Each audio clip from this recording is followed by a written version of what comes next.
Monopoly सिर्फ economic issue नहीं है, ये डेमोक्रेटिक इशू भी है। जब किसी भी सेक्टर में 60 से 70% ताकत एक कंपनी के पास होती है तो नुकसान सिर्फ दाम बढ़ने से नहीं होता, नुकसान चॉइस के खत्म होने से होता है। आप नाराज हो सकते हैं पर आप जा नहीं सकते, आप शिकायत कर सकते हैं पर आप बदल नहीं सकते। यही स्थिति डराती है। क्या यही स्थिति भविष्य में हमें टेलीकॉम सेक्टर में दिखाई पड़ेगी? एविएशन के बाद पोर्ट, सीमेंट, दवा, बिजली, पानी, डेटा हर जगह आएगी, जहां पर एक सेक्टर, एक लीडर। और यहीं से सरकार की भूमिका को लेकर भी सवाल खड़े होते हैं, जो बहुत ज्यादा महत्वपूर्ण है और सरकार को इधर ध्यान देना चाहिए।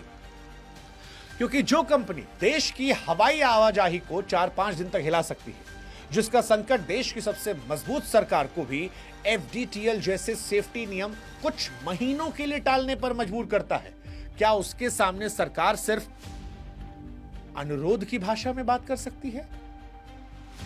यह सवाल बड़ा महत्वपूर्ण है। क्या हम मर्जर और एक्विजिशन पर कोई कैप नहीं लगाएंगे? क्या हम यह तय नहीं करेंगे कि इंपॉर्टेंट सेक्टर में जिससे करोड़ों लोग प्रभावित होते हैं, वहां पर कोई एक कंपनी 50% से ऊपर मार्केट शेयर पर पहुंचे तो regulator automatically red alert mode में चला जाए?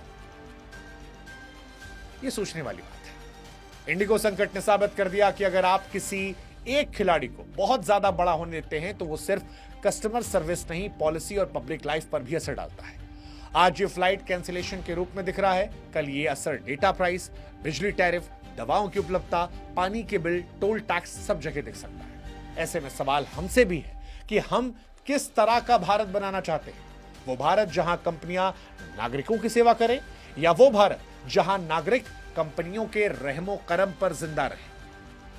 वो भारत जहां नियम सभी पर बराबर लागू हो, या वो भारत जहां नियम छोटे खिलाड़ियों के लिए कठोर और बड़े खिलाड़ियों के लिए लचीले हो? ये कहानी खत्म नहीं हुई है, इंडिगो की घटना शुरुआत है। इंडिगो ने सिर्फ फ्लाइट नहीं रोकी, उसने हमारे भविष्य का ट्रेलर दिखाया।